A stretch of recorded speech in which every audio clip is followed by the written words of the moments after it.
الحمدللہ نحمدہ ونصلی علی رسولہ الکریم۔ آج انشاءاللہ میں دوسرے پارے کے کچھ اہم احکامات آپ کے سامنے بیان کروں گا۔ خلاصے کے طور پر اللہ سے دعا ہے اللہ صحیح طرح سے کہنے کی، سننے کی، سمجھنے کی اور پھر عمل کی توفیق عطا فرمائے۔ دوسرا پارہ جو شروع ہوتا ہے سیقول السفہاء من الناس ما ولاہم عن قبلتہم التی کانوا علیہا، رسول اللہ صلی اللہ علیہ وسلم کو حکم دیا گیا کہ بیت المقدس سے اپنے رخ کو تبدیل کر کے بیت اللہ کی طرف رخ کر دیں، کعبہ کی طرف رخ کر دیں۔ تو چونکہ بیت المقدس جو فلسطین میں ہے یہود و نصارہ کا بھی قبلہ رہا ہے وہ، تو اس پہ یہودیوں نے، عیسائیوں نے بہت شور مچایا کہ انہوں نے تو ابراہیم کے قبلے ہی کو چینج کر دیا ہے۔ اس پہ یہ آیات نازل ہوئیں کہ یہ بے وقوف لوگ ہیں جو کہیں گے کہ ان کو قبلے سے کس نے پھیر دیا۔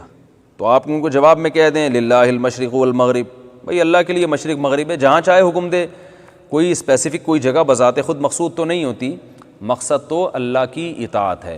تو اس لیے اور پھر آگے ان آیات میں یہ بھی بتایا گیا کہ پہلا جو گھر اللہ نے اپنی عبادت کے لیے بنایا ہے وہ بیت اللہ ہے۔ کسی مصلحت سے بیت المقدس کو رکھا گیا تھا، لیکن اصل جو بنایا گیا ہے ابراہیم علیہ السلام نے وہ تو خانہ کعبہ بنایا ہے، تو اس کی تبدیلی کا اللہ تعالیٰ نے حکم دے دیا۔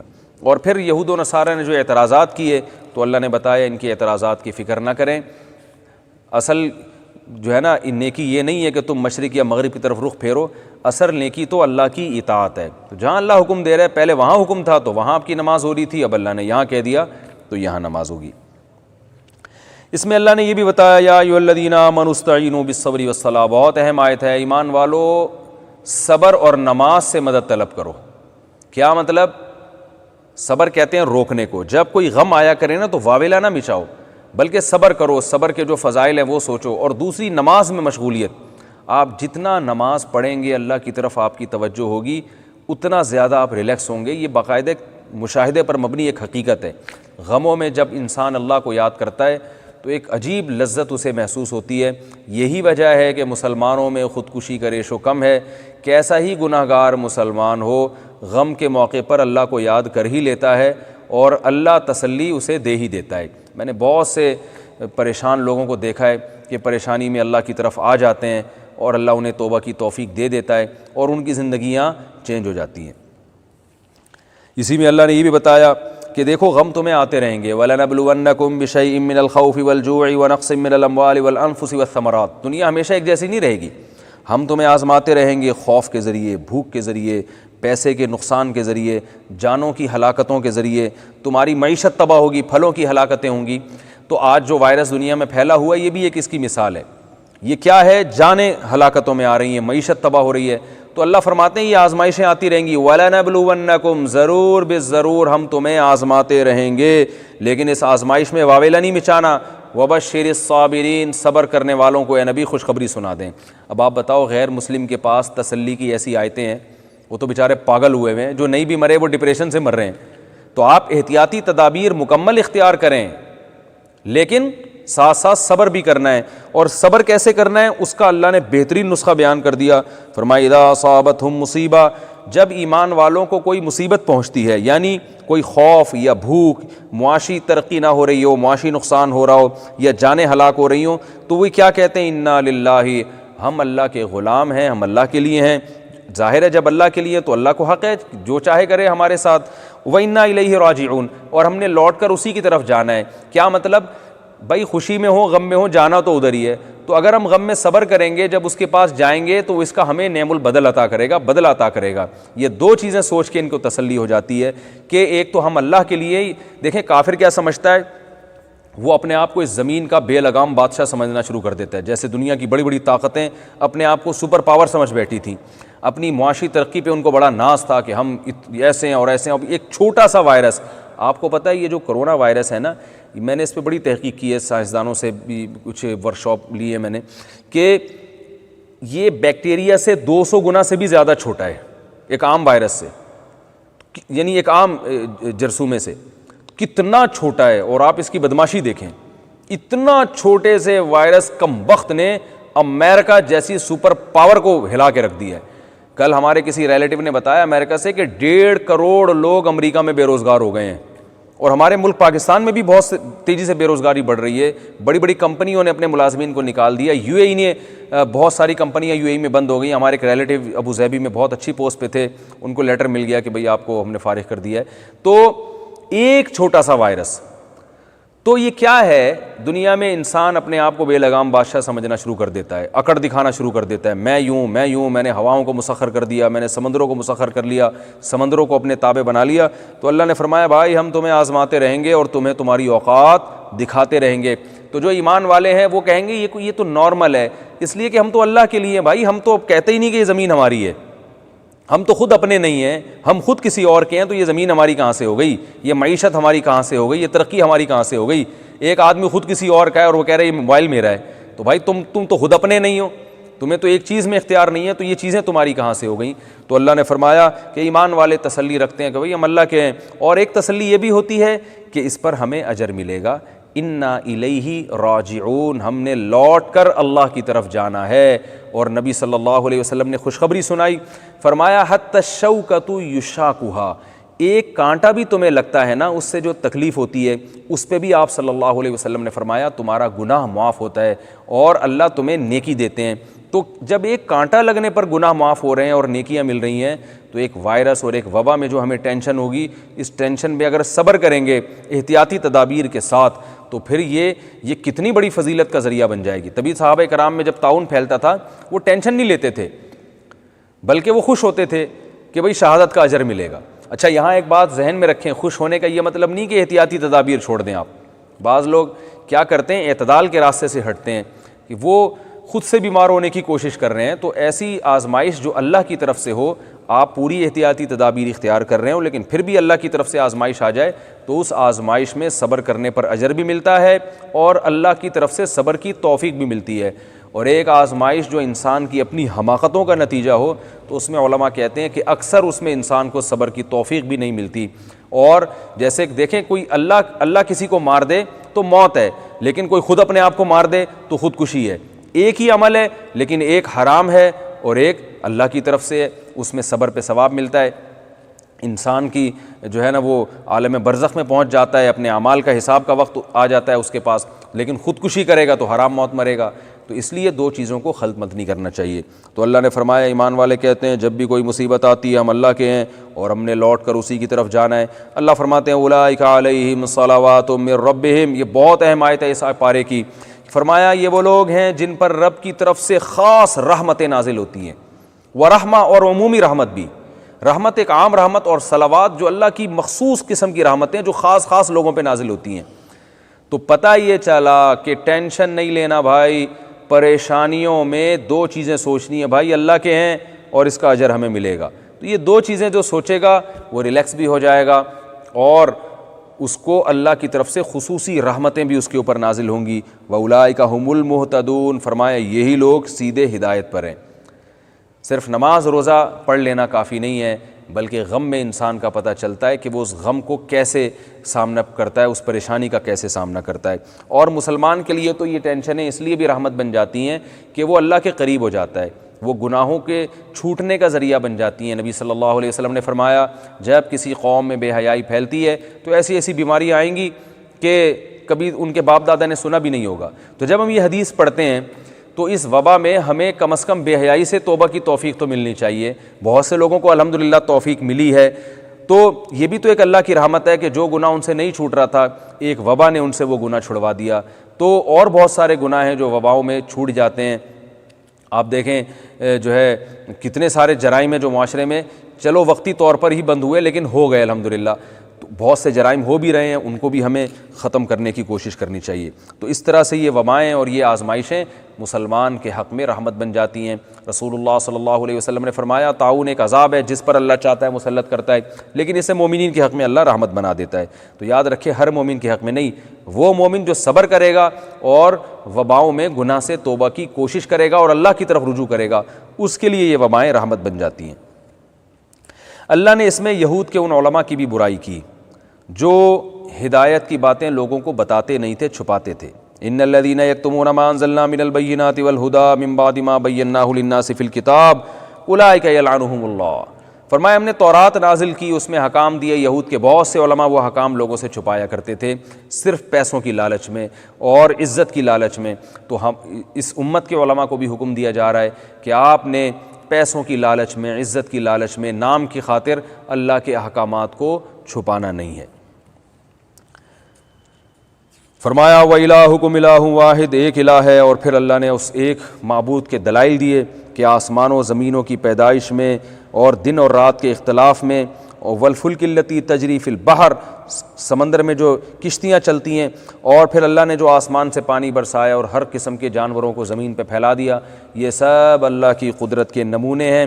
یہ سب چیزیں خود بخود نہیں ہو سکتی، کوئی ایک جانور بھی خود سے نہیں بن سکتا بھائی، یہ لاکھوں کروڑوں جانور، اور ہر ایک جانور کا الگ ڈیزائن، الگ خوراک، الگ لائف اسٹائل، اتنے طریقے اللہ نے پیدا کر دیے۔ یہ سب اللہ کے ایک ہونے کی، اس کے وجود کی اور اس کی طاقت اور قدرت کی دلیل ہے۔ تو اللہ فرماتے ہیں ایسا رب کے تو ہونا یہ چاہیے تھا کہ صرف اسی کی غلامی کرو، لیکن اللہ انسانوں سے شکایت کر رہے ہیں کہ بہت سے انسان ایسے ہیں یتخذ من دون اللہ اندادا یحبونہم کحب اللہ، بہت سے لوگ ایسے ہیں جو اللہ کے ساتھ شریک ٹھہرا لیتے ہیں اور پھر اس سے ایسے محبت کرتے ہیں جیسی محبت اللہ سے کرنی چاہیے۔ اللہ نے ہمیں یہ بھی حکم دیا کلوا مما فی الارض حلالا طیبا، کہ جو زمین میں حلال چیزیں ان کو کھاؤ، یعنی ان کے کھانے کو حلال سمجھو۔ اپنی طرف سے یاد رکھو جیسے حلال کو حرام نہیں کیا جا سکتا، ایسے ہی حرام کو حلال بھی نہیں کیا جا سکتا۔ اللہ نے اس پارے میں ایک بہت اہم آیت بھی نازل کی جس میں اسلام کے احکام بہت تفصیل سے فرمایا وَلَٰكِنَّ الْبِرَّ مَنْ آمَنَ بِاللَّهِ وَالْيَوْمِ الْآخِرِ وَالْمَلَائِكَةِ وَالْكِتَابِ وَالنَّبِيِّينَ، نیکی کیا ہے؟ اللہ، آخرت، فرشتوں پر اور کتابوں پر اور پیغمبروں پر ایمان لاؤ۔ اور اللہ نے نیکی کو بیان کیا، یہ ساری چیزیں نیت کر لیں ہم اپنے اندر پیدا کریں گے۔ فرمایا آت المال علی حبہ، اللہ کی محبت میں تمہیں مال دینا پڑے گا۔ کس کو؟ ذوی القربہ، رشتہ داروں کو۔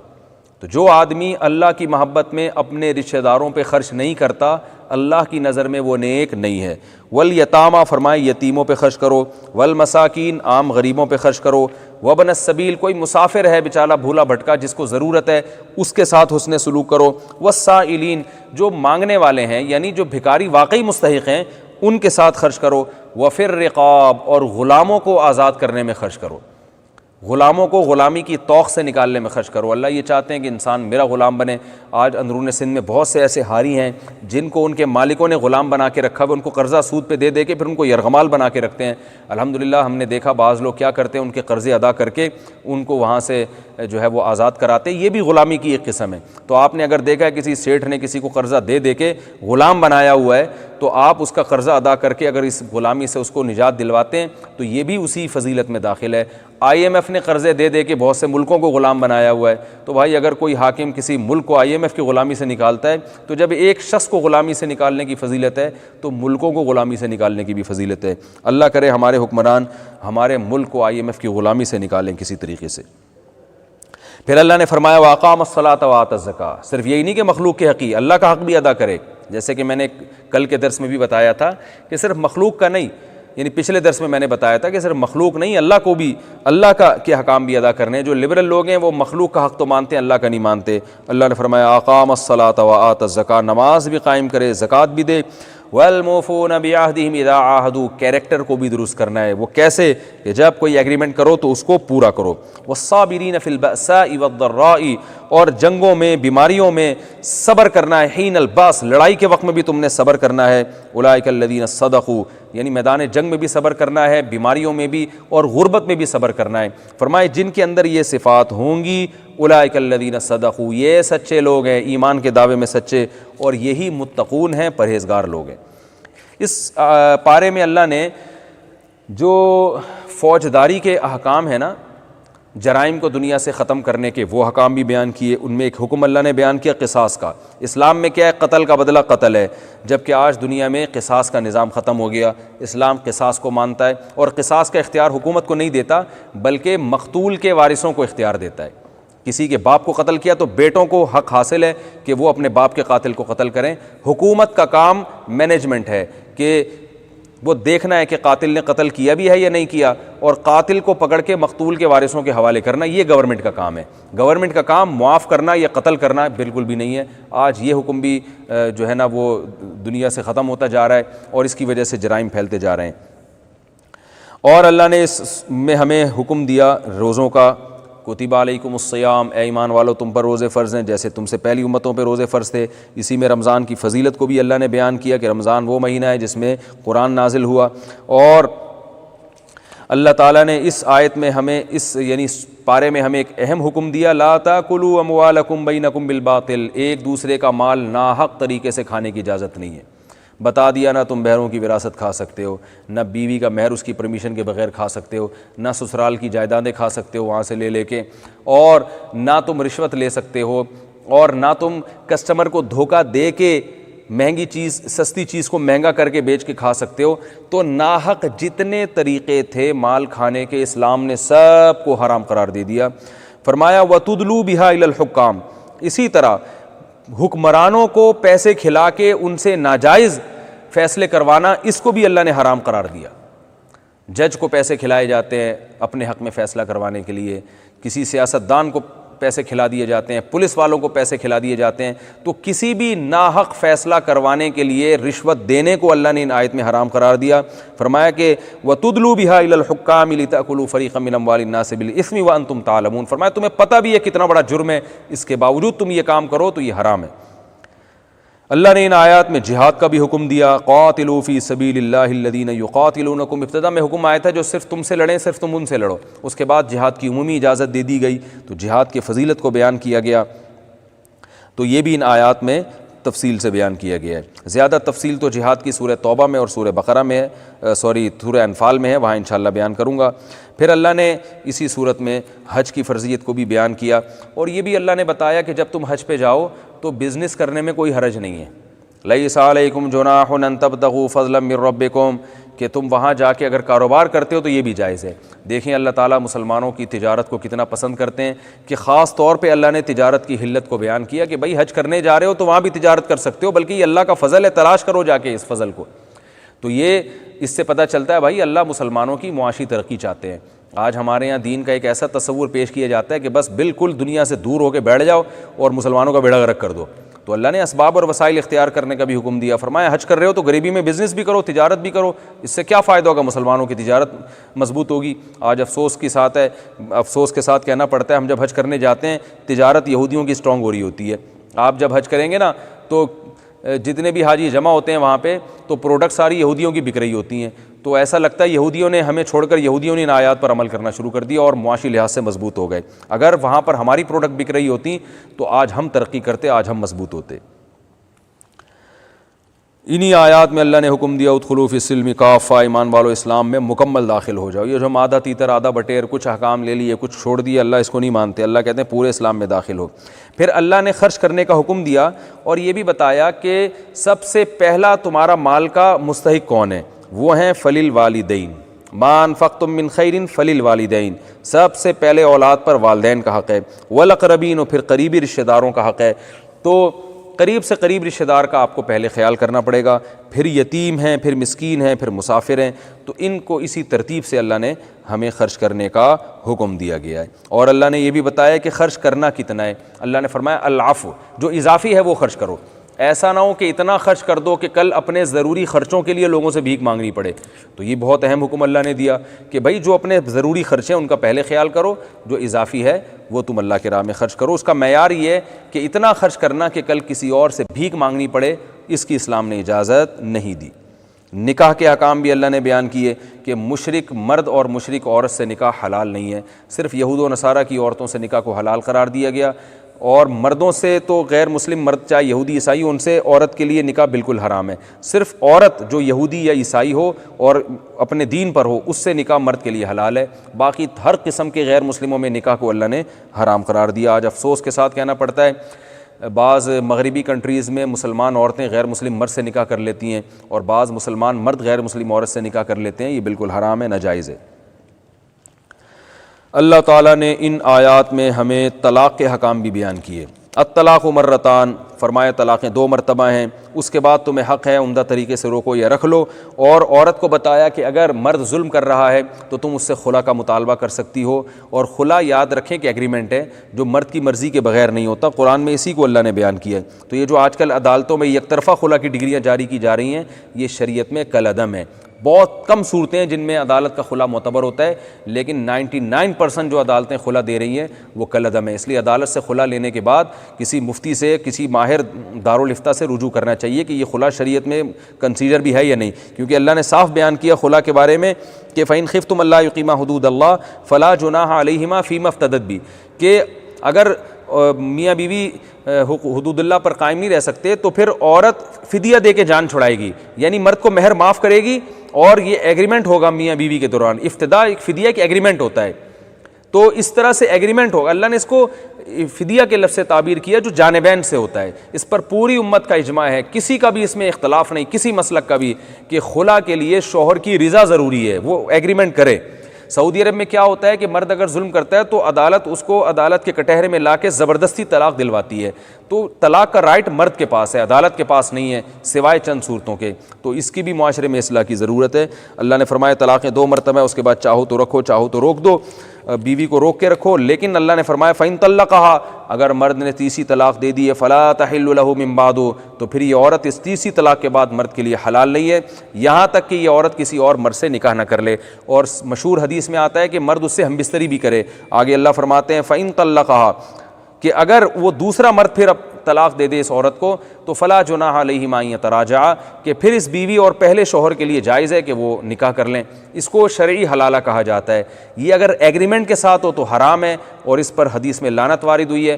اگر ایگریمنٹ کے بغیر ہے تو بالکل حلال ہے، قرآن میں اس کا تذکرہ ہے۔ آج ہمارے ہاں بعض لوگ اللہ کی حدود سے تجاوز کر کے ہر قسم کے حلالے کو حرام کہہ دیتے ہیں، تو یاد رکھو یہ قرآن پر زیادتی ہے۔ قرآن نے صاف لفظوں میں کہا تیسری طلاق کے بعد عورت کسی اور مرد سے عدت کے بعد نکاح کرے گی، اور حدیث میں پتہ چلتا ہے ہم بستری بھی کرے مرد۔ پھر اگر وہ مرد پہلے سے کوئی ایگریمنٹ نہیں ہے، اپنی مرضی سے عورت کو چھوڑ دیتا ہے یا اس کا انتقال ہو جاتا ہے، یہ عورت اس سے طلاق مانگتی ہے اور وہ آرام سے اس کو طلاق دے دیتا ہے، تو اس کے بعد عورت عدت کے بعد قرآن سے صاف پتہ چلتا ہے کہ پہلے شوہر سے بھی نکاح کر سکتی ہے، کہیں اور بھی کر سکتی ہے۔ تو اسے پہلے شوہر سے نکاح نہ کرنے دینا اور اس کو غیرت، یعنی یہ کہنا کہ یہ غیرت کا عمل نہیں ہے، تو یہ قرآن پر زیادتی ہے۔ اور یاد رکھیں ان آیت میں یہ بھی پتہ چلتا ہے اللہ نے کوئی فرق نہیں رکھا کہ اسی مجلس میں طلاق دی ہو یا الگ مجلس میں، صاف اللہ نے فرمایا کہ اگر تیسری طلاق دے دی ہے تو بیوی حلال نہیں ہے۔ اس پر پوری امت کا اجماع ہے، کسی ایک صحابی سے ایک ضعیف روایت بھی نہیں ملتی جنہوں نے ایک مجلس کی 3 طلاقوں کو ایک کہا ہو۔ تو اس بارے میں قرآن نے بہت وضاحت سے، اور سورۃ طلاق میں تو اور زیادہ وضاحت سے بیان کر دیا۔ یہ جو مسلم کی حدیث پیش کی جاتی ہے کہ نبی کے دور میں 3 طلاقیں ایک سمجھی جاتی تھیں، اس حدیث کا مفہوم میں کئی بیانات میں بیان کر چکا ہوں، بھی بیان کروں گا تو بات لمبی ہو جائے گی۔ اس کا وہ مفہوم نہیں، اس میں یہ کہیں نہیں ہے کہ ایک مجلس کی 3 طلاقیں ایک سمجھی جاتی تھیں۔ الاطلاق 3 طلاقیں ایک سمجھی جاتی تھیں زمانے جاہلیت کی وجہ سے، لیکن نبی نہیں سمجھتے تھے، نہ نبی نے 3 طلاقوں کو کبھی ایک قرار دیا ہے۔ جو 3 طلاقوں کو ایک قرار دینے والی حدیث ہے وہ بالکل ضعیف ہے، اس میں جو صحیح سند سے ہے اس میں یہ نہیں ہے کہ ایک مجلس کی 3 کو نبی نے ایک قرار دیا ہے۔ اس کی ڈیٹیل میں کئی دفعہ بیان کر چکا ہوں، اس بارے میں نے کتاب بھی لکھی ہے، اور اس بارے میں انشاءاللہ ایک اور کلپ میں ویڈیو بیان ریکارڈ کرواؤں گا جس میں پورے دلائل کے ساتھ میں ثابت کروں گا انشاءاللہ، جو میں کتاب میں ثابت کر چکا ہوں اپنی، کہ اس میں امت کا کوئی اختلاف نہیں ہے، اجماعی مسئلہ ہے، قرآن و حدیث نے اس کو بالکل وضاحت کے ساتھ بیان کیا ہے۔ بہت سارے صحابہ کے فتاوی ہیں کہ 3 طلاقیں ایک مجلس کی بھی 3 ہی ہوتی ہیں، ایک نہیں ہوتی، اور کوئی ایک صحابی سے بھی کوئی فتویٰ نہیں دکھا سکتا جنہوں نے 3 طلاقوں کو ایک کہا ہو۔ تو یہ اس لیے یاد رکھو 3 طلاقیں دینے کے بعد کوئی مفتی اگر فتویٰ دے دیتا ہے کہ بیوی حلال ہے تو اس مفتی کے فتوے پر عمل کرنا بالکل بھی جائز نہیں ہے۔ چاروں اماموں کا بھی اجماع ہے، محدثین کا بھی اجماع ہے، صحابہ اور تابعین کا بھی اجماع ہے اس مسئلے میں۔ تو آگے اللہ نے جو زمانے جاہلیت میں عورتوں پہ بڑا ظلم ہوتا تھا کہ طلاق دے کے عورت کو لٹکا دیتے تھے، بعض تو دیتے ہی نہیں تھے، ظلم کرتے رہتے تھے، تو اللہ نے مردوں کو اس ظلم سے روکا کہ امسکوہن بمعروف او سرحوہن بمعروف ولا تمسکوہن ضرارا لتعتدوا، بیوی کو اس نیت سے مت روکو کہ تم اس پر ظلم کرو گے، بھائی حقوق ادا کر سکتے ہو تو رکھو، نہیں کر سکتے تو اس کو چھوڑ دو، لٹکا کے مت رکھو۔ یہ آج بھی ہمارے معاشرے میں ہو رہا ہے کہ نہ چھوڑتے ہیں، نہ لٹکا کے، نہ اس سے محبت کرتے ہیں، نہ اس کے حقوق ادا کرتے ہیں، لٹکا دیتے ہیں اس کو۔ اس سے اللہ نے سختی سے منع کیا، اور یہ بھی اللہ نے حکم دیا کہ طلاق کے بعد تم نے جو مال اس کو دیا تھا اس میں سے کچھ بھی تمہیں لینے کی اجازت نہیں ہے۔ آج پورا جہیز پی جاتے ہیں، مہر بھی پی جاتے ہیں، بالکل حرام ہے، غلط ہے۔ پھر اللہ نے ان آیت میں یہ بھی بتایا کہ جب تم عورت کو طلاق دو اور وہ عدت پوری ہو جائے تو اگر وہ دوبارہ کہیں شادی کرنا چاہے تو اسے شادی سے مت روکو۔ ایسی گاؤں میں، دیہاتوں میں اور بعض علاقوں میں والدین کی ایسی ناک ہوتی ہے کہ اب تو تمہارے بچے ہیں، اب تم کیوں شادی کرنا چاہتی ہو، اور پھر وہاں کیوں کر رہی ہو، یہاں کیوں نہیں کر رہی۔ تو اللہ نے صاف حکم دیا فلا تعضلوهن ينكحن ازواجهن، نہ اسے نکاح سے روکو، چاہے اس کے بچے ہوں یا نہیں ہوں، اس کو ضرورت ہے یا نہیں ہے وہ جانتی ہے، اس کی شادی میں رکاوٹ مت بنو، اور جہاں وہ شادی کرنا چاہ رہی ہے وہاں اس کو شادی کرنے دو۔ بعض دفعہ تو شادی نہیں کرنے دیتے، میرے پاس فون آتے ہیں، خاتون کا فون آیا کچھ دن پہلے، میں 40 سال کی ہو گئی اور میرے والد میرے نکاح میں دلچسپی نہیں لے رہے، اور میں خود جب ابا کو بتاتی ہوں میں وہاں کرنا چاہتی ہوں تو مجھ پہ غصہ ہوتے ہیں، تم شرم نہیں ہے، تم میں حیا نہیں ہے، لڑکیاں خود سے اپنے منہ سے بولنے لگی ہیں، کیسا زمانہ آ گیا ہے۔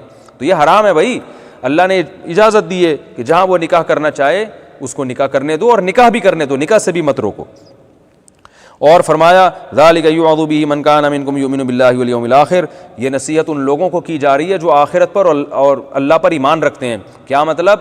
جن کو پتہ ہے کہ اگر ہم نے اپنی بہن بیٹی کو نکاح سے روکا تو کل قیامت میں اللہ ہم سے پوچھے گا، تو جن کو کا آخرت پر ایمان ہے نا ان کو نصیحت کی جا رہی ہے۔ جو ایمان ہی نہیں ہے تو پھر بھائی جو کرتے پھرو، جب تمہیں کوئی آخرت کا خوف ہی نہیں ہے تمہارے دل میں۔ انہی آیات میں اللہ نے یہ بھی بتایا کہ مائیں اپنے بچوں کو 2 سال تک دودھ پلائیں، یعنی پلا سکتی ہیں، پلانے کی اجازت ہے۔ اور اللہ نے یہ بھی ارشاد فرمایا کہ اگر دودھ چھڑوانا چاہیں آپس کی رضامندی سے چھڑوا بھی سکتے ہیں۔ لا تضار والدۃ بولدہا ولا مولود لہ بولدہ، فرمایا کہ میاں بیوی میں نے نہ بچے کی وجہ سے باپ کو نقصان پہنچایا جائے نہ ماں کو۔ آج کیا ہوتا ہے جب میاں بیوی میں علیحدگی ہوتی ہے تو یا تو عورت بچے چھین کے لے جاتی ہے، پھر وہ باپ کے خلاف ورغلاتی ہے، یا باپ چھین کے لے جاتا ہے، ماں سے نہیں ملاتا۔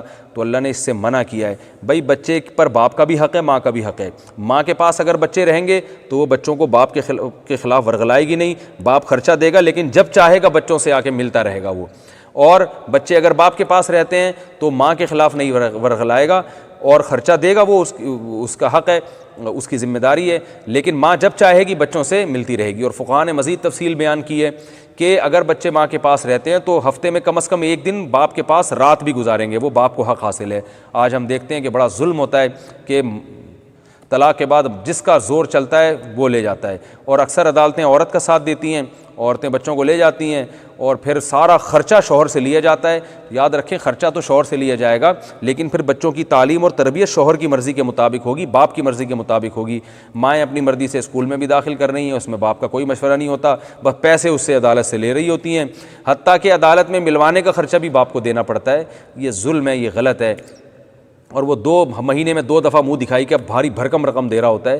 یہ ظلم ہے معاشرے میں جو باپ پر ہو رہا ہے، جس کے خلاف آواز اٹھانی چاہیے۔ اور اگر کوئی ماں پہ ظلم کرتا ہے تو یہ بھی غلط ہے۔ تو اللہ نے بتا دیا لا تضار والدۃ بولدہا ولا مولود لہ بولدہ، نہ ماں کو نقصان پہنچایا جائے گا بچوں کی وجہ سے اور نہ باپ کو نقصان پہنچایا جائے گا بچوں کی وجہ سے۔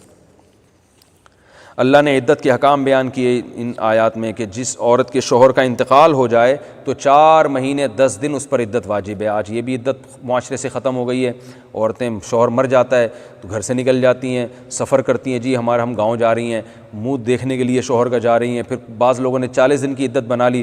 صاف اللہ نے قرآن میں ذکر کیا بھئی جیسے ہی اور شوہر کے مرنے کی اطلاع آئے، جس گھر میں عورت شوہر کے ساتھ رہا کرتی تھی اسی گھر میں فوراً عورت پہ جانا واجب ہے، اور 4 مہینے 10 دن تک اس پر زینت اختیار کرنا بھی حرام ہے، اور گھر سے نکلنا شدید ضرورت کے بغیر۔ ہاں کچھ ضرورت ہو، مجبوری ہو، الگ بات ہے۔ مجبوری کسی کے جنازے میں شرکت، کسی کی شادی بیاہ میں جانا، یہ شرعی مجبوری نہیں ہے۔ شرعی مجبوری یہ ہے بیمار ہو گئی، ہاسپٹل جانے کی ضرورت ہے، ڈاکٹر گھر میں نہیں آ رہا، یا کوئی لیڈی ڈاکٹر نہیں ہے، مجبوری میں بیماری ایک شرعی عذر ہے، یا کھانے پینے کی محتاج ہو گئی اور کوئی کمانے والا نہیں ہے، شوہر نے اتنی وراثت نہیں چھوڑی کہ گھر چلا سکے، تو ایسی مجبوری میں ملازمت کرنے کی بھی گنجائش ہے، کیونکہ روٹی اور علاج تو انسان کی بنیادی ضرورت ہے۔ اس کے علاوہ جو آج کل عورتیں نکل جاتی ہیں، جی میں چمونی آپا کے جا رہی ہوں ملاقات کرنے کے لیے، ان کی بھابھی آئی ہوئی ہے ملنے کے لیے، آج ان کی بچی کی منگنی، آج فلانے کا انتقال ہو گیا، یہ چیزیں ایسی ہیں، ان کے لیے عورت کے لیے نکلنا حرام ہے، ناجائز ہے۔ اللہ نے صاف لفظوں میں 4 مہینے 10 دن جو 130 دن بنتے ہیں اس پر عورت پر عدت کرنا واجب ہے۔ اللہ نے ان آیات میں جہاد کی بھی بتایا کہ بنی اسرائیل پر جہاد فرض ہوا تھا اور وہ موت سے ڈرتے تھے، اللہ نے ان کو وہیں مار دیا، پھر زندہ کیا۔ اللہ نے بتایا دیکھو موت زندگی میرے ہاتھ میں، پھر ان کو حکم دیا کہ جاؤ جا کے اللہ کی راہ میں لڑو. پھر وہ لڑے تو پھر وہ لیت و لال سے کام لینے لگے کہ ہم کیسے لڑیں گے, ہم یوں جو ہے نا ہمارے کوئی امیر نہیں ہے. تو وقت کے نبی نے ایک طالوت کو بادشاہ بنا دیا, امیر بنا دیا. تو پھر کہنے لگے یہ تو غریب آدمی ہم پہ امیر کیوں بن گیا.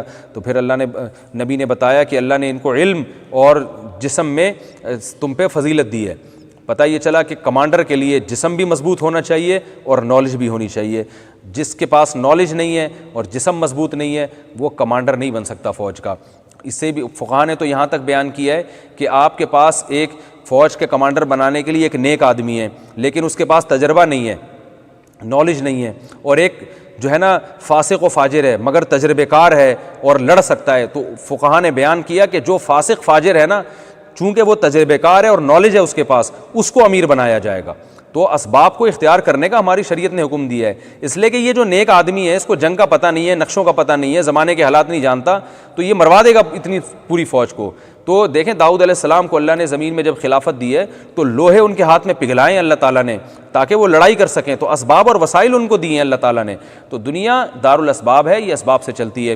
آج ہمارے یہاں لوگ کہتے ہیں بس سب کچھ دعاؤں سے ہو جائے گا, ایسا نہیں ہے. اگر جو ہے دعاؤں سے ہوتا تو اللہ یہ نہیں بتاتے کہ طالوت کو ہم نے کمانڈر اس لیے بنایا کہ علم بھی زیادہ اور جسم بھی مضبوط. تو کمانڈر خود ہی بیچارہ اگر مدد کے محتاج ہو, اس کو جنگ میں لے کے جا رہے ہیں تو بیچارہ تھر تھر کانپ رہا ہے, تو دل مضبوط نہیں ہے تو وہ کیا کمانڈ کرے گا. تو تقویٰ بھی ضروری ہے لیکن ساتھ ساتھ اسباب و وسائل بھی ضروری ہیں. ہاں جو کمانڈر متقی بھی ہو اور یہ اس کے پاس اسباب بھی ہوں, نالج بھی ہو, صحت بھی ہو, ٹریننگ بھی ہو, تجربہ بھی ہو, اس کو اللہ جلدی کامیابی عطا کریں گے. اور جس میں تقویٰ نہیں ہے, صرف اسباب و وسائل ہیں, اس کی کامیابی میں تاخیر ہو سکتی ہے, اس میں اللہ کی مدد دور ہو سکتی ہے. لیکن اسباب اور وسائل بھی بہرحال ضروری ہیں. یہ فقہاء نے بیان کیا ہے کہ سلطان یعنی جو کمانڈر بنانے کے لیے فوج کا صرف تقویٰ کافی نہیں ہے. انہوں نے بیان کیا ہے کہ صلاحیت کا ہونا بہت ضروری ہے. تو اللہ تعالیٰ نے پھر طالوت کے ذریعے فتح عطا فرمائی. اسی میں داؤد علیہ السلام بھی تھے جو کمانڈر تھے, بڑی بے جگری سے لڑے. انہوں نے دشمن کے جو امیر تھا جالوت اس کو قتل کر دیا, بہادری دکھائی. تو اللہ نے آپ کو علم اور حکمت عطا کی, نبوت عطا کی, اور داؤد علیہ السلام کو اللہ نے زمین کا بادشاہ بنا دیا. اب دیکھیں داؤد علیہ السلام میں صرف تقویٰ نہیں تھا, اسباب و وسائل اختیار کیے, جنگی مہارت جانتے تھے, لڑنا جانتے تھے. تو میدان جنگ میں جا کے دشمن کے بادشاہ کو, کمانڈر کو قتل کیے جا کے. یہ صلاحیتیں تھیں جس کی وجہ سے اللہ نے خلافت دی ہے. آج ہمارے پاس صلاحیتیں ہیں نہیں اور ہم خلافت کی باتیں کرتے ہیں اور یہ کہتے ہیں کہ ہم یہ بھی کر لیں گے, یہ بھی کر لیں گے. ہم نے بڑے بڑے علماء سے سنا ہے کہ بہت سے مسلمانوں کی حالت یہ ہے کہ ان کے پاس اگر حکومت آ گئی نا, نیک تو بہت ہیں مگر حکومت چلانے کی صلاحیت نہیں ہے.